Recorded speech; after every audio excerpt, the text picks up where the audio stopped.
I am in my dorm. My dorm. Mine. Because I am me, myself, and I am in university. And I came to Australia. And I'm here now. Like, for realsies. Like, for realsies. And I can see into people's dorms. I can see into mine. Hopefully not. But yeah. This is what my vlogs are gonna be. But yeah. Why do people just talk to themselves? It seems a bit psychotic, but anyways, I told Kunashi and Rudy that I'll start speaking in my vlogs. So here's me speaking in my vlogs. Yeah, I got here about 2 hours ago. I was waiting for chicken to open at 10.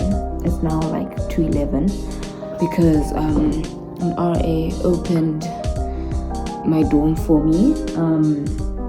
So I just took a shower because I had a long, almost 24-hour flight, and I felt gross because I couldn't bath between connecting flights. I'm trying to find the willpower to go downstairs and check in, because I think after that, if I don't come back up here, which I don't think so, unless if they have something to show me, which I don't think so. But yeah, I need to go and get a Mikey card, which is like a public transport card, because there's currently nothing but me, myself, and I, and my bags, and the hopes and dreams of my parents, and God's grace in this room. So yeah, I need to go and get stuff for this room. So I was thinking of going to IKEA. A lot of people say Kmart as well, but then I'm not so sure about the quality. I just know that IKEA is more reliable. You see, now I'm gonna be speaking English 24/7. There's no one to speak in Shona to here, so I actually need to get my brain working and to be like auto-translating into English like this. But yeah, I'm gonna go and buy dorm room stuff. I think IKEA and Target, because I think IKEA can get basics, and I know you can do returns and all that, which is why I'm I don't know, maybe Kmart does do returns, I don't know. But yeah, just for the sake of having good, okay-ish quality, I'm going to IKEA, and then I'll go into Target, or maybe Kmart. I'll see what's closer. So I'll probably walk there, public transport. It's like 15 minutes away. No, let me try the bus. What should I do? I feel like walking there so I can see like my surroundings, but I also don't want to get too tired because I know I'm jet lagged. I probably am gonna crash tonight. You see, this is why I don't want to go out. And if I leave my room now, I can't come back until check-in because I don't have a card. They just opened my room for me. So yeah, I think I'll get groceries tomorrow. I have to feed myself today, of which I don't even know. Maybe I can eat at IKEA. Like, their meatballs and their hot dogs, and like, I always see like Americans eating like that stuff when they make vlogs. So I might, just for the sake of making like baby Maka, like 2017 YouTube era, like YouTube obsessed Maka proud. And if I'm singing too much, I'm so sorry, but yeah, I'm a child at heart, and this is making me so happy. This chair.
City of stars are shining just for